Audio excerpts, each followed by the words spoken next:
Okay, so let me start the cluster.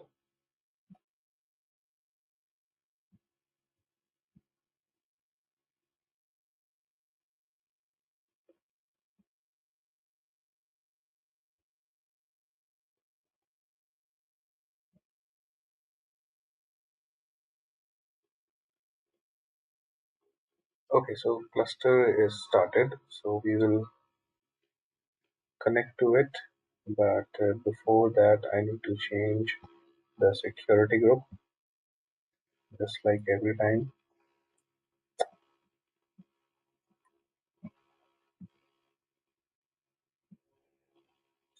Sorry, we need to update the inbound rules.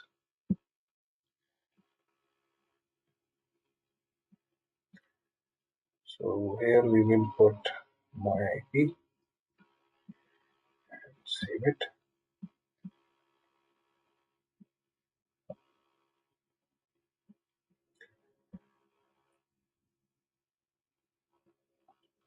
Okay, so now it will take some time for the Cloudera manager to come up, but let's just copy the IP address and try to open it.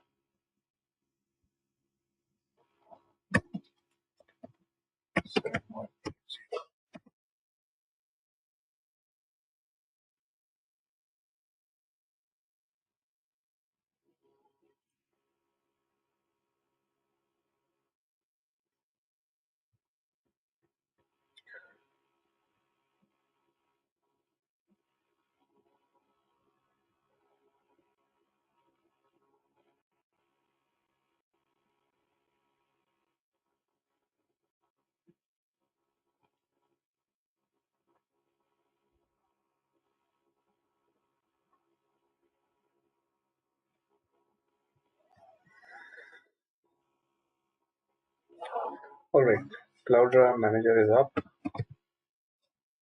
log into it.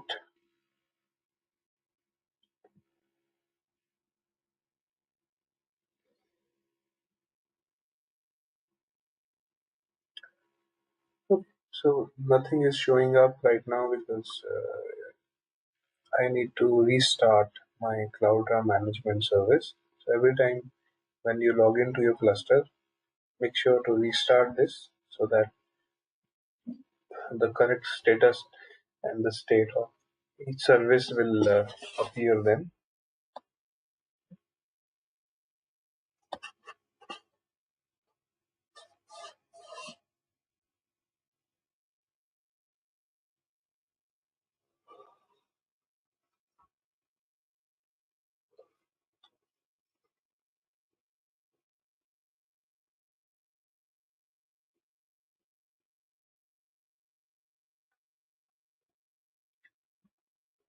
Okay, so service is started. It will take another few seconds for the data to come in these graphs.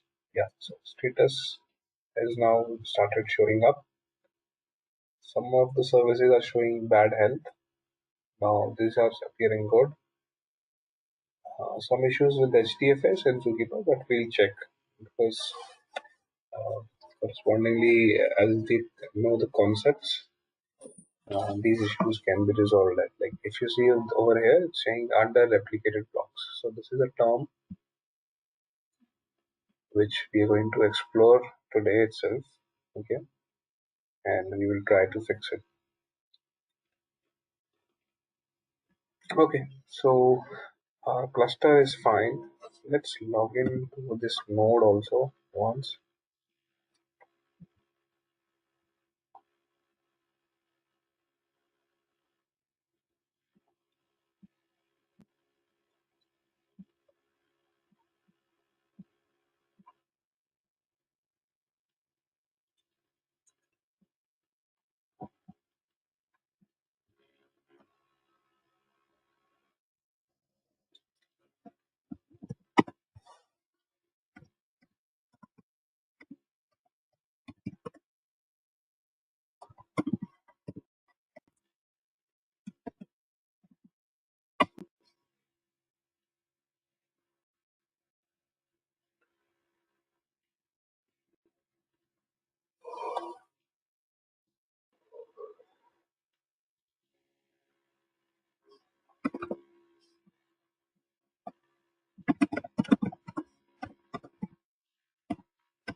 So we will focus on HDFS service today.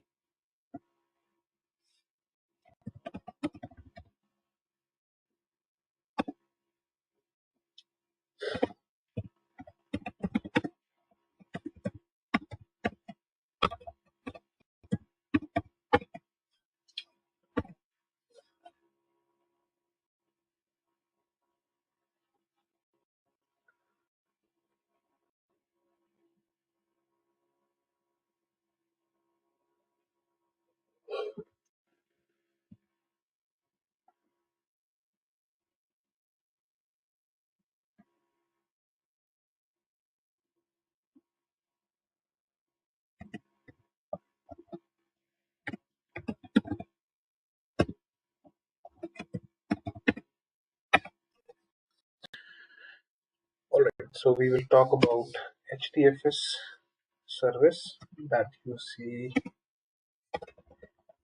on the Cloudera Manager. The first service, okay, which is this. So let me click on this and show you the components that come up on the Cloudera Manager. Okay, these are some issues that is currently being reported. The name node health. The important issue to address here is this: under replicated blocks. We will understand the concept behind it and then we will fix it. Okay, this is currently my configured capacity of the HDFS, which is coming out to be 18 GB. Now you can read this thing which is coming up. So it says displaying the amount of configured cluster capacity. Used space includes both DFS and non-DFS. The capacity takes into account the reserved space for non-DFS. So we'll understand what is a DFS and what is a non-DFS. But right now you have to observe that the current capacity of the complete cluster.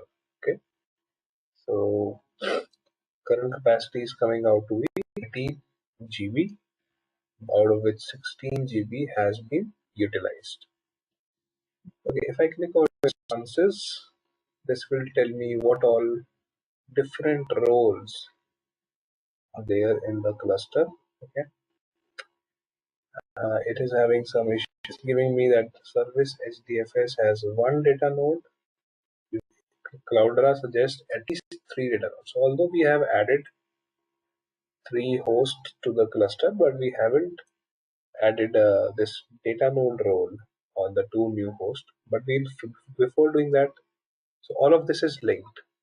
The issue that we saw before of under replicated blocks, that is also linked with the same thing. Okay, but we'll first understand what is about. So these are the various roles that you see. You can see there is a name node which is appearing active. Then there is a secondary name node, then one data node. Okay. These three are the main roles of the storage layer of Hadoop.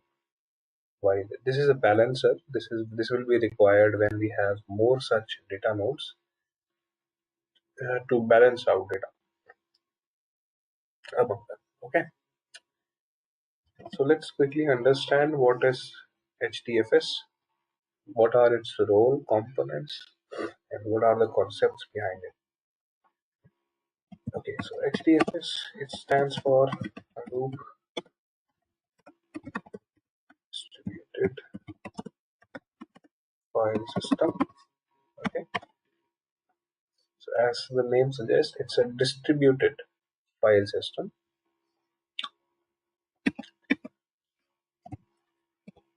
Any file that we store on HDFS will be first divided into chunks of blocks. Okay,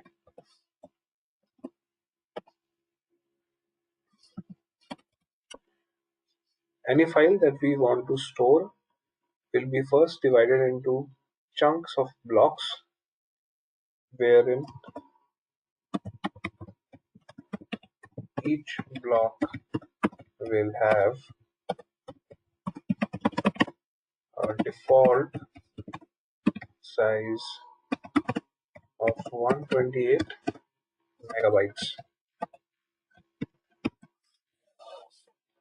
Okay, so this is a default size in Hadoop version 2, HDFS version 2. So all of this that we are discussing about is the current latest HDFS, that is version 2, which had a size which has a size of 128 megabyte for each block. In earlier version, this was little less. It was 64 MB, but now right now it's 128, and it's even configurable. You can change this default size to a larger value or a smaller value as well.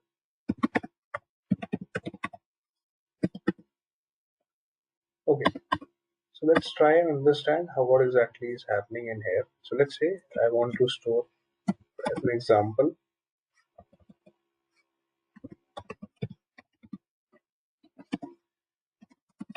I want to store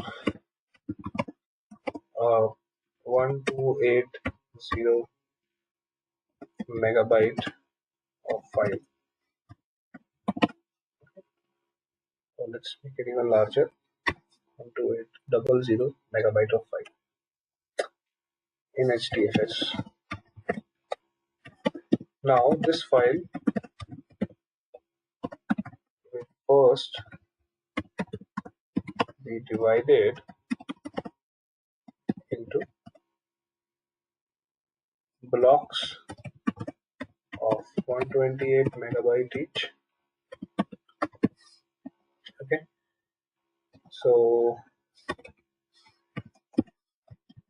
how many blocks will come out of this? If I want to store 12800, so total number of blocks will be 100. Yes, right. Okay, so 100 blocks will be created out of this single file which had 12800 megabytes. Okay. Now, as we said, Hadoop is a distributed file system. Okay, it's a distributed way of storing file. So these 100 blocks will then be stored. Each block out of these will be stored in a distributed way, that is on a separate data node. Separate or same, it can be same also, since if we have less data nodes. Okay, so if we have less number of data node, uh, some of the blocks can be stored on the same data node as well. Okay, so separate can be removed in here. We can say on data nodes. So what we get to know, understand out of it is, there is some service called data node, which is part of the HDFS layer, which will actually store these blocks. Okay, so now let's understand the architecture of all these services. So what is data node? What is a name node also we'll understand. So this is the basic concept. Everything first is stored in terms of blocks. Okay, this is an important concept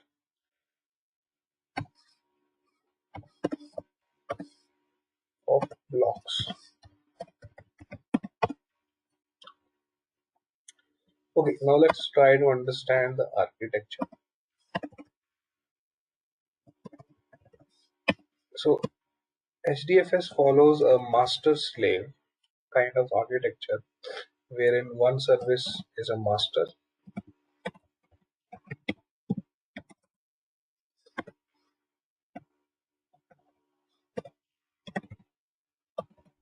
The master in here is called the name node service,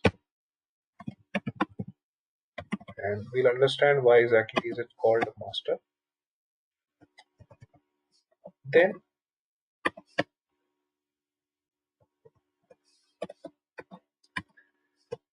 we have slaves, which can be multiple.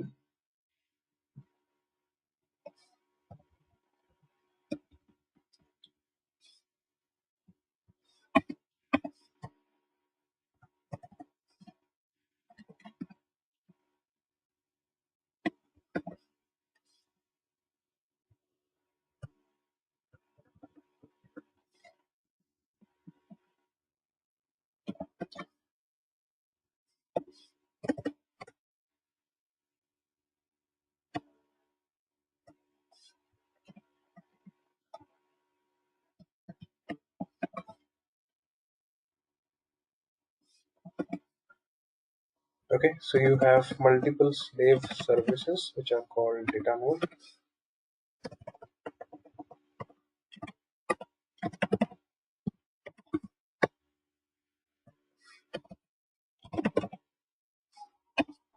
Okay, each data node is on a separate server. So first of all, follow a master slave architecture in HDFS. Master roles will be your active name node,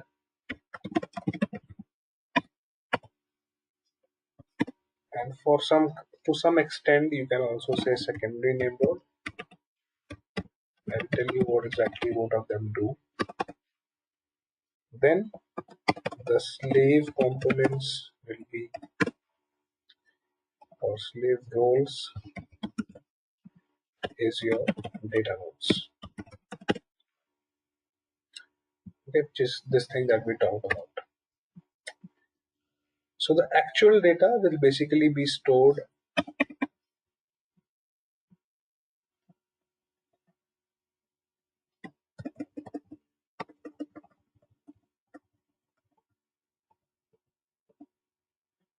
actual data is being stored at the data node layer. Okay, so now let's try to understand what each of them do. We will start with data node, data nodes. So each data node role of the HDFS layer is present on a separate server or host.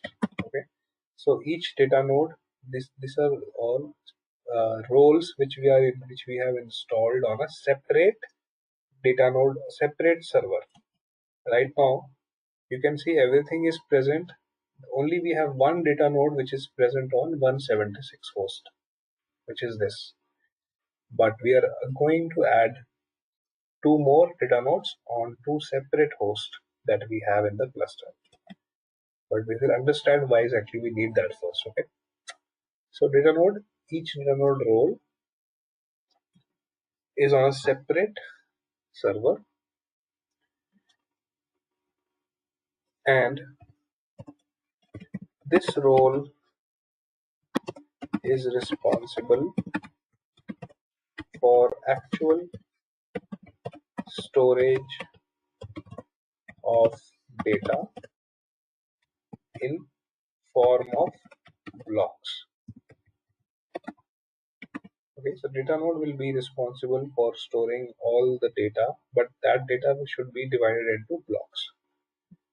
And this is all which is handled by the name node itself. Okay, so this was about data node. Let's talk about name node. This is the master role.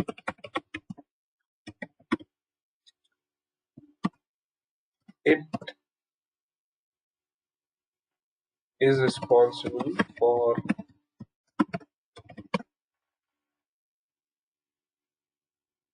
keeping track of all the data nodes,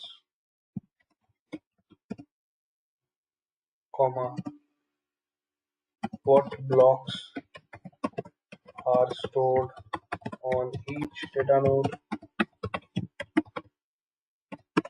comma,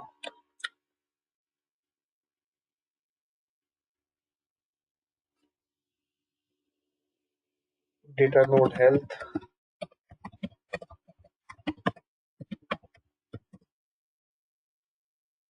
Okay, so all the it keeps track of the data nodes.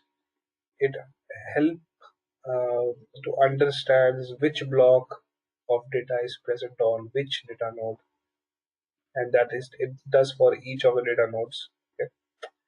It also keep a track of the data node health, whether data node is fine or not. Okay, so all these things, all the master activities that you can think of, that is being done by the name node service.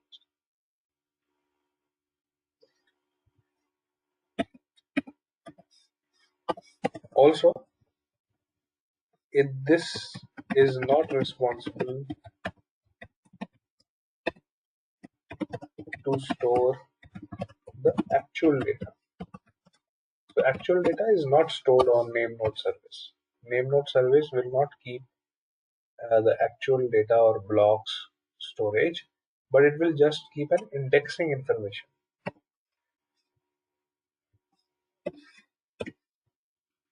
It is just a kind of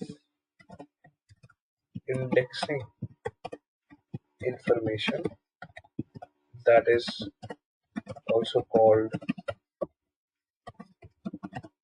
metadata. Metadata. Metadata is data about data. So this data, this is also kind of data itself, right? Wherein we are keeping track of data nodes, we are keeping track of the blocks. So this kind of a data is called a metadata, which is basically data about data, and it also can be thought of as an indexing information, just like when you open a book. So there is a first page which is an index page, right? That tells us which concept is present on which page. Similarly, name node stores the information about which block is stored on which data node. So all these kind of indexing information is being kept by the name node row.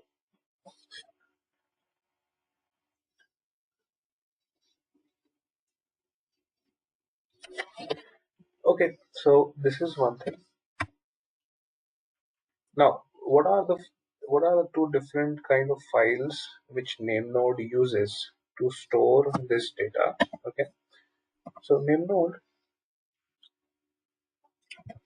it uses two files to keep track of the cluster information.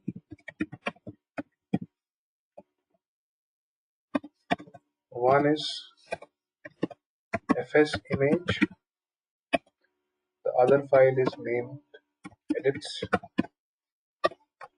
or we also call it edit log. Okay, so these two files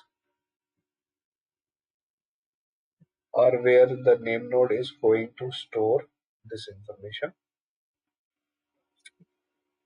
Also, if any client, if anybody wants to read or write some data to the cluster, it should first contact the name node. Okay, so anybody who is willing to write or read something from the cluster, read some data from the cluster, he will not contact data nodes directly, although actual data is present on the data nodes. But he will first contact the name node. So let's say this is my client sitting. So anybody who wants to read or write is basically a client. Okay.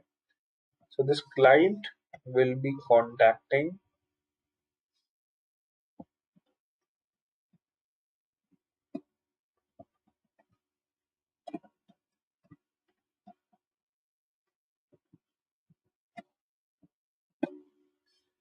my name node, and this name node,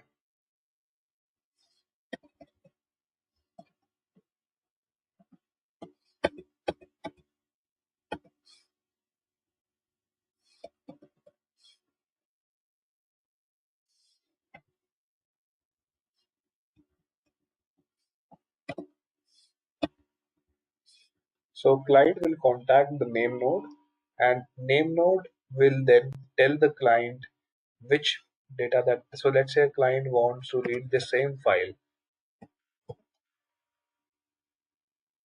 Let's call this file F2. So if client has, first of all, client will try to write this file to the cluster. So that will contact the name node. Name node will then convert this into 100 blocks. And so it will tell which blocks should be stored on which data node. Then this, after getting this information, client will store data on the blocks. Oh, sorry, on the data nodes. And that also divided in terms of the blocks. So the first point of contact for anybody who wants to read or write data in the cluster will be the name node. That's why it's called the master also. Okay, so this information that the name node has about the whole cluster will be stored in these two files. Now there is one issue. Let's say, so in this architecture,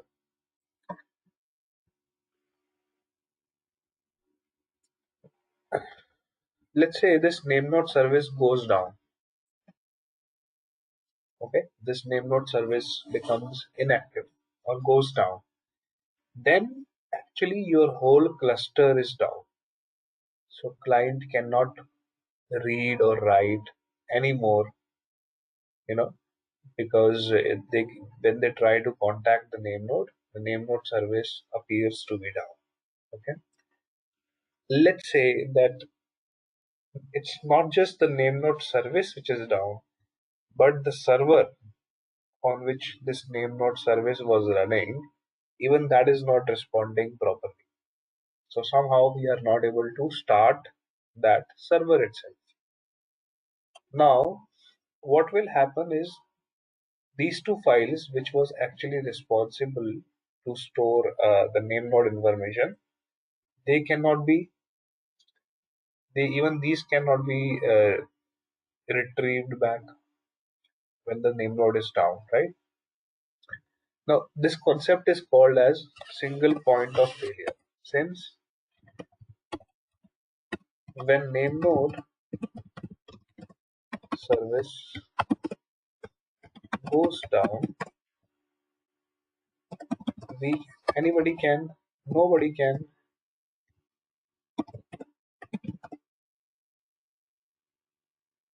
nobody would then be able to read or write data to the cluster.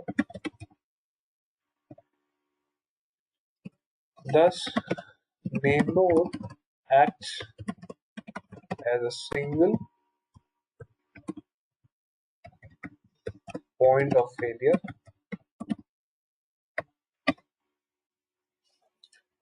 So name node will be acting as a single point of failure, and if it goes down, nobody else can access it. But let's say the whole server is also down, so we cannot get these two files back. But if I would want to get my cluster keep on running in the same way. So that is where this secondary name node come into help. So what is the secondary name node?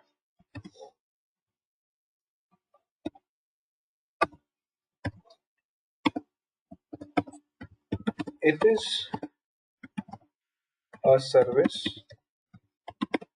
which stores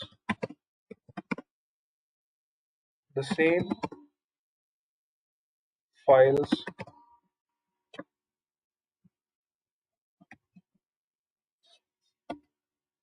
which name node uses to keep track of the cluster. Okay, so these two files. So the secondary name node will also store these two files, which is fs image and edits. Okay, and how will it be helpful if the name node goes down and somehow we are not able to retrieve these two files from the name node, then we can still recover them from the secondary name node. Okay, so if this name node, let's say, goes down, I can still recover these two files from the secondary name node, and I can recreate a name node by putting these two files over there so that the cluster will still be healthy. But there is one thing which is happening in here is some of the information. So these two files that the secondary name node has, these are not in sync with what the name node had. So there is some lag, but the secondary name node has files which are somewhere lagging in terms of the files which name node has. So there would be some data loss if we recover the files from secondary name node. So let's say if somehow the older this name node is not coming up and you want to recreate this on another server and you are recovering the files from the secondary name node, so there will be some data loss because these two files that you have on the secondary name node, they are not in synchronization, they are having some less information as compared to what name node had. So slightly data loss will happen when you recreate name node by using a secondary name node. So to counter this, Hadoop has introduced another concept called HA or high availability. We will discover that shortly, and that will have a slightly different architecture over here as well. Okay, but before that, let me show you on the server itself where are these files present. How does a name node service look like? Okay, how does a data node service look like? So we will go to the server and we will understand that. Okay, so we will first of all, right now all of these services are installed on the same server, but ideally it should be on the separate server. You can see even name node is on 176 and secondary name node is also on 176. So if you say this 176 goes down right now, I will not be in any position to recover my cluster. So ideally, the secondary name node should be on a separate server than the name node, than the server on which you have a name nodes. So if let's say this name node will go down, I can still recover my data from the secondary name node.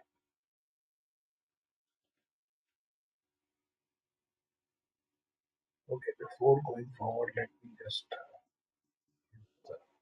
attendance.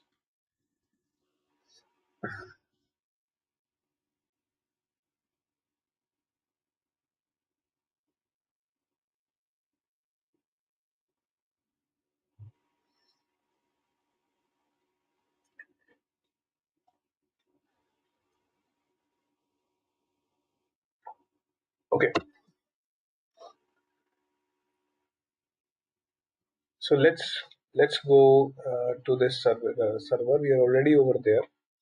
Okay, but now I want to understand where exactly are these two files present. First of all, let me show you how you can check the services are running on the same server. So one is data node. Okay, the command to check about any service which is running on a server is ps. So we call them process also. Okay, so ps will tell you all the processes which are currently running. But right now I will use two more options along with it, which is -ef. You can read about these two options. This will now tell me all the processes. So these are all processes. Each process will have an ID, and this is the information about the process. Okay. Among all of these, I want to check if there is something called like a name node or data node running. So I will use the same command, but this time I will use another operator called a pipe operator. Pipe operator is what is used when you want to write two or more commands in the same line, and the output of the first command will be fed as an input of the command that I write to the right hand side of the pipe operator. So in here I will write grep then space data node, because I just want to fetch only those processes which has a data node component running. Okay, so I am grep basically will filter out among all these processes which was earlier showing. It will filter out only that process which has data node written. Okay, so let me run this. Yeah, so now it is able to show me that this is my. Okay, so this is a data node process. This complete process is a data node process which is running. Now you can see this is basically the user with which this process is running. This is my process ID. This is the time when this process was started, and this is the complete process information that is running on the server. Similarly, we can check for the name node. Okay, so this is the name node service, you can see, and since we are grabbing it on name node, secondary name node has also come up, which is this. So all of these services are currently running on the same server, but ideally that should not be the case. Now let me try and see on the name node service where are these two files available or present. So if you want to check the exact location where we can get this file, I will again go to the Ambari. It has logged me out somehow.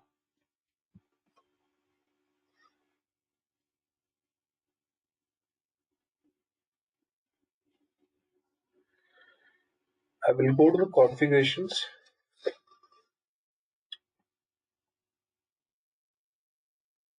So in the HDFS service section only, I'm going to the configurations. Okay, let me search FS image. Yeah, so as soon as I do type FS image, you can see it is giving me the name node data directory. So in this directory, if I go, I'll copy this, I will go into this directory. So there will be some more directories inside this. I will go into the current. So in this current directory, now you can see we have the files FS image and edits.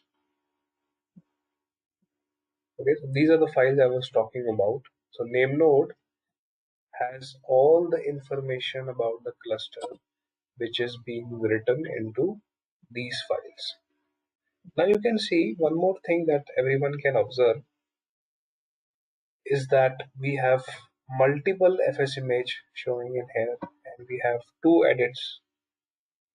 So if we can say not multiple, basically we are having two FS image and two edits, and there is another thing called edits in progress. Okay, so with this we have to understand one more concept regarding these files, and that is called a checkpointing. Checkpointing is the process of combining an older FS image with the current in progress edit edits file to create a new FS image file. Okay, so what exactly is happening is this FS image is a snapshot of the complete cluster, while edits stores the latest or current changes in the cluster. Okay, so let's say I'm putting some files into the cluster. So that information that okay, this file is being stored in the cluster, this will be stored in the edits file. And FS image, this actually stores all the information right from the time that the cluster was created, all the information starting from that time to now to the some time back where the edits is being written. All that will be stored in the FS image. Okay, so by time to time we have to combine these two files and create new FS image so that we have the latest information about the cluster or the whole snapshot of the cluster. So that's where the concept of checkpointing will come in place. So the reason that you see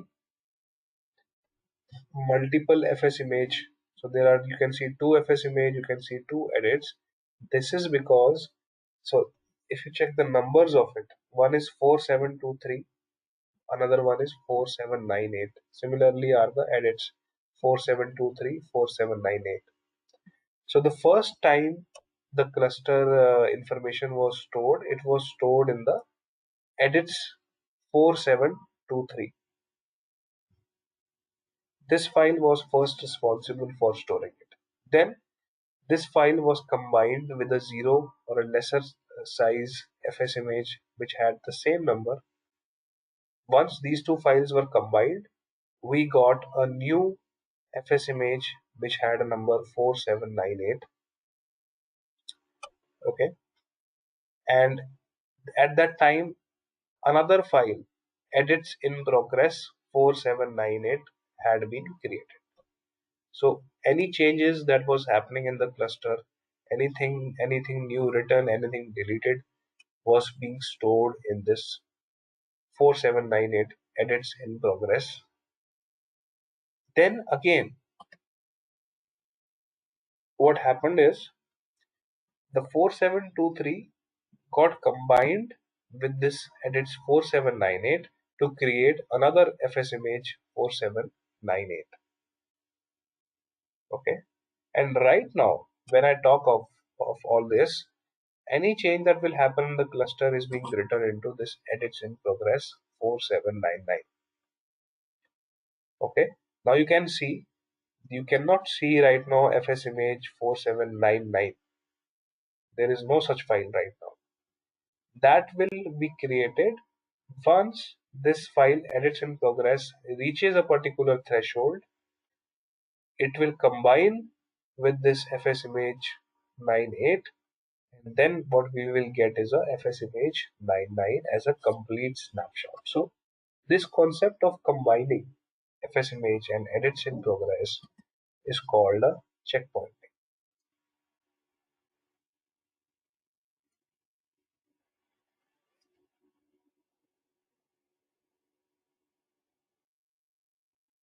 Okay, any doubts in here? This is a very important concept to understand.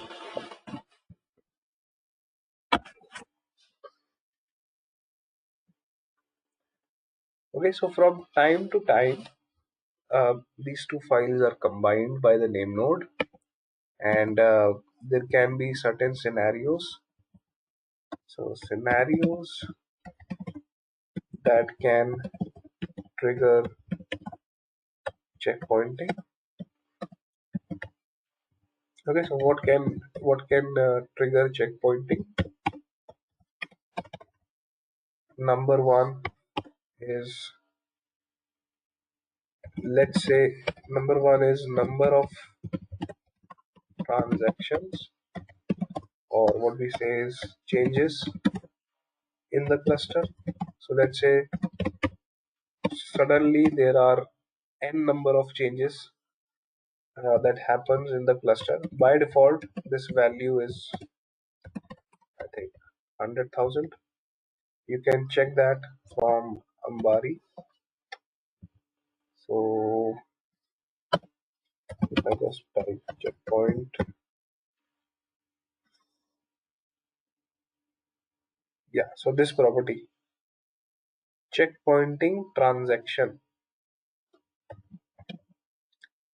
it's not 100,000, I think it's 110, it's 1 million. Okay, so yeah, it's 1 million. So if there are 1 million changes in the cluster, immediately checkpointing will take place and FS image will be combined with the edits in progress, and will create a new FS image out of it. Okay, so this is one. This is being controlled by the property DFS name node checkpointing transaction. So if you want, you can change this property from here also. Let's say I want to make it this value. I can do that as well. Okay. The uh, other way to do checkpointing is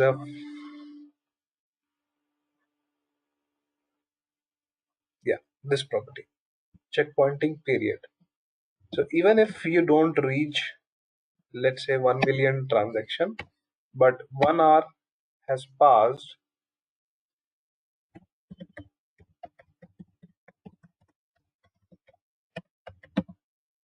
period, which is by default 1 hour. So every hour there will be a checkpoint,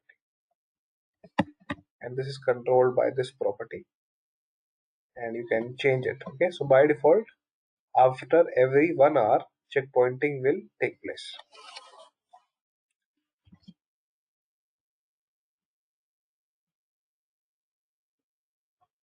Okay, these two are like major ones, but apart from this also, if you restart the cluster, if we restart the HDFS service, then also checkpointing will be triggered.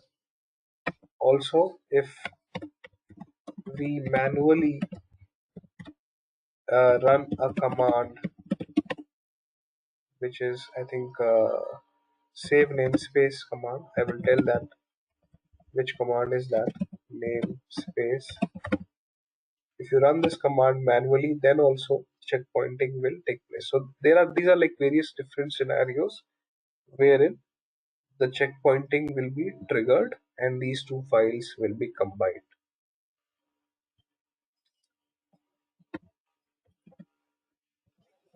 Okay, so this was about name node. So this current folder, if I do pwd or present working directory, I am right now into dfs nn or the name node.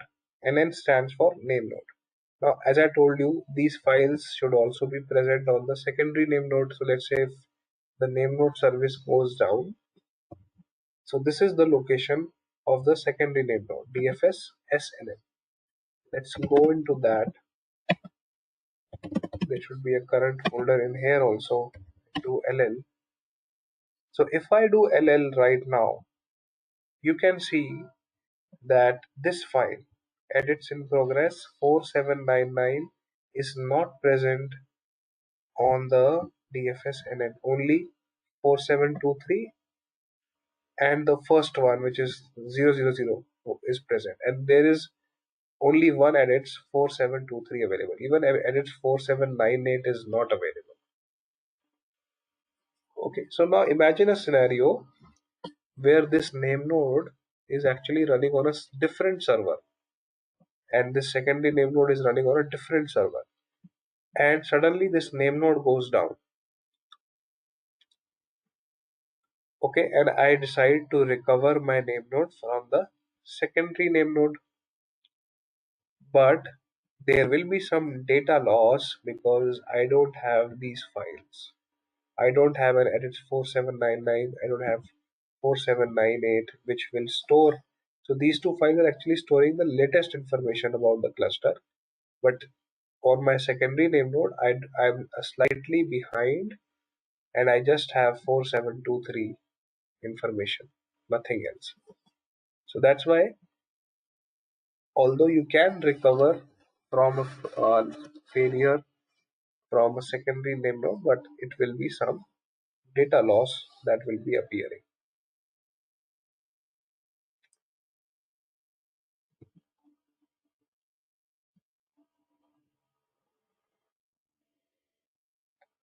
Okay, so that's a little information that everyone should understand about name nodes.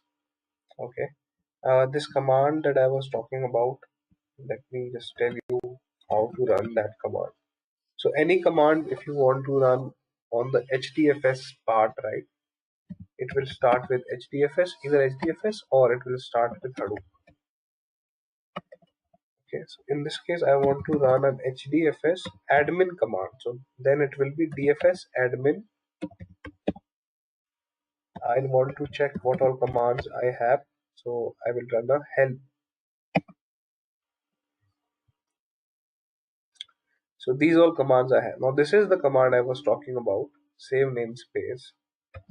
Okay, so if you run this same thing with a hyphen save namespace, this will trigger the checkpointing manually. Now it says safe mode should be turned on in order to create a namespace. So there is a concept of safe mode also. Safe mode I will not discuss today. Probably let everyone have their clusters ready by the next class. Then we will talk about safe mode. Okay. But yes, you can create a checkpointing automatically when you run this command manually. Okay, right now it's not running because it requires the cluster to be in safe mode, and we will discuss that little later. Okay. Okay, so this was all about the name nodes, and I'll just quickly show you how you can put a file into the HDFS. Okay, so let's say I just want to put the same file, which is this file edits, and I want to keep it into the HDFS. So whenever I want to put a file, first of all I will so similarly how I do on the server ls to check files, right? You can do ls in the HDFS system also, but as I told you, every command that we want to run in HDFS, it should start like this. So first HDFS, then DFS. Since this is not an admin command, I will just do DFS. Then since I want to run ls, I will do hyphen ls,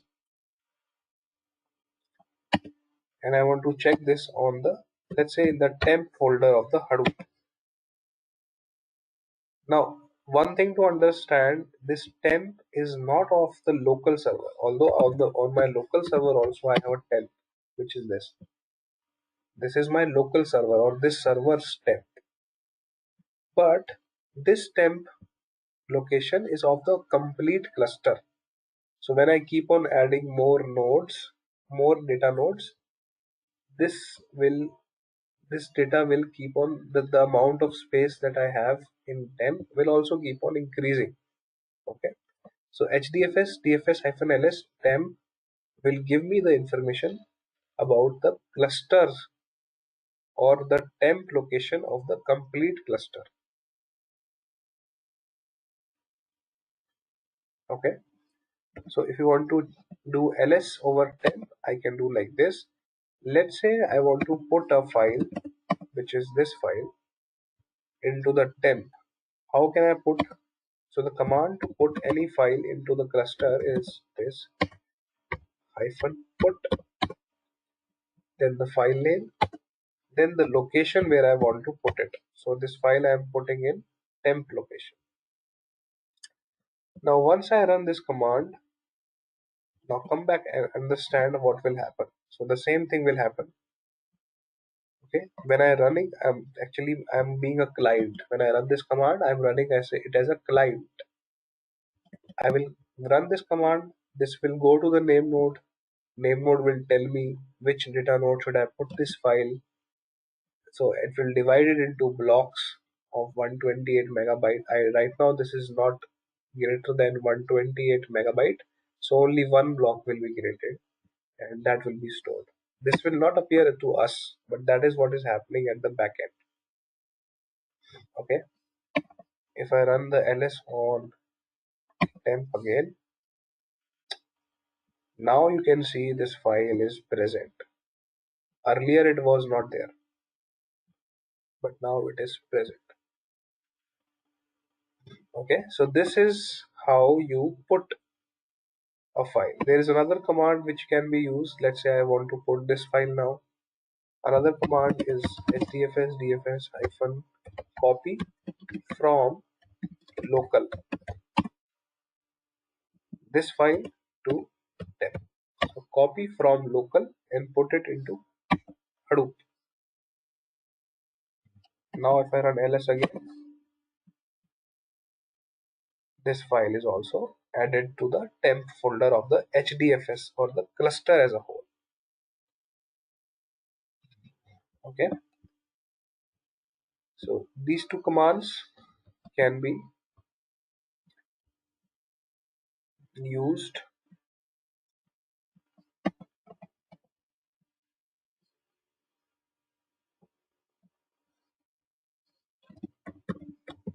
putting a file in HDFS.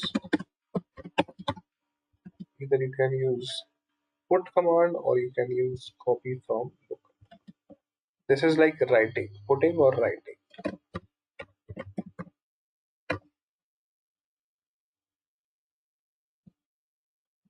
So I will make it more generic. File name local destination in HDFS.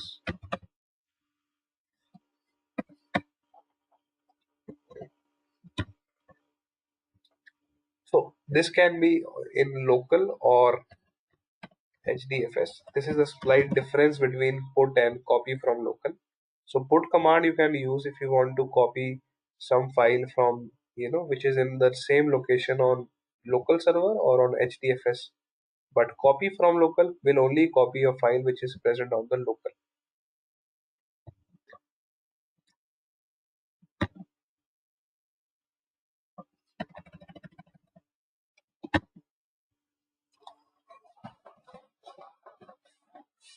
Okay, so this is how you can write a file in the HDFS layer or put a file into it. Now I won't go ahead until and unless everybody has their cluster ready. So I will also put it on the group.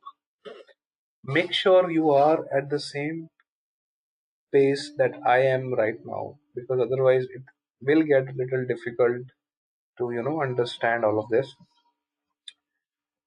And then only we will go into more advanced topics like safe mode and under replicated blocks.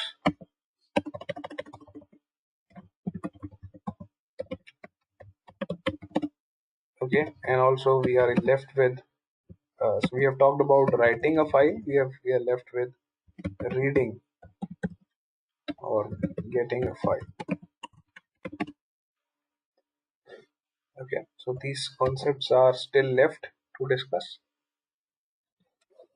about HDFS, and we will talk of few more admin commands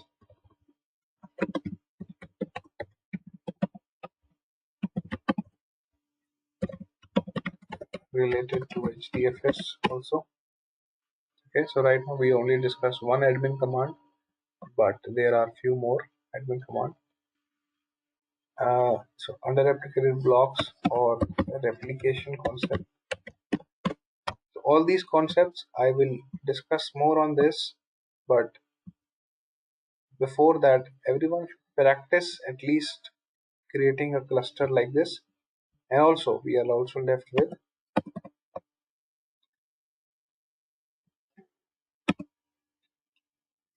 high availability. So when we talk of this under replicated blocks, after that we will add more data node role roles to the cluster, and then we'll talk about high availability and few admin commands that we can use in the HDFS. Okay, so I expect everyone, please create your clusters, please try practicing, and I will take an update from everyone in the next class. If you are facing issues with cluster creation, we can have a troubleshooting session also in the next class. If there are no issues, I expect everyone should be having their clusters created. Okay, and then only we will proceed with these advanced topics. Okay, so I'm going to put these notes and the video recording also. Any questions so far?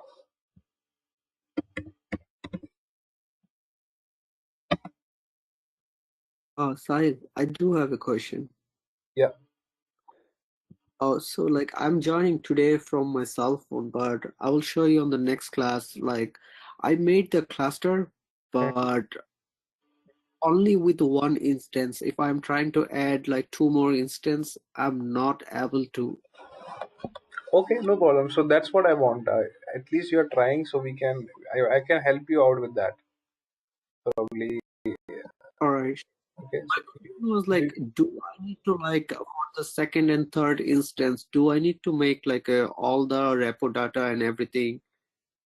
no, you don't need that for the second instance. You just so follow my Oh, last video. At the end, I showed you how I have added two more nodes, so that everything will be taken care by Ambari. Sorry, Cloudera Manager. Okay, all from right, sure, Cloudera sure. Manager UI itself, then you'll have to do it. No need to, uh, create those things again. That was only one-time activity, and I explained that time as well. So we were doing it because I don't want for any new node that I add to the cluster that it should go to the internet and those public repositories. Instead, those instances will come to my own one single repository and download the files from there. Okay, so that's it. That was just a one-time activity. Okay, sure, sure. Next class, we will try to do it. Thank you. Okay, okay. So any other questions, guys, before we end this? Otherwise, so just try it out yourself. Create a cluster. This is the only homework I have for you. And for those who have created it, they can go and install. Practice the HDFS commands. Okay. So, but yes, as a prerequisite for the next class, everyone should at least try to create a cluster. If any problems, we can help. I can another session as a troubleshooting session, and we can figure that out. Okay, so if there are no questions, let's call it off for today, and we'll meet on Sunday and discuss more on HDFS. Thank you. Good night. Thank you. Thank you, sir.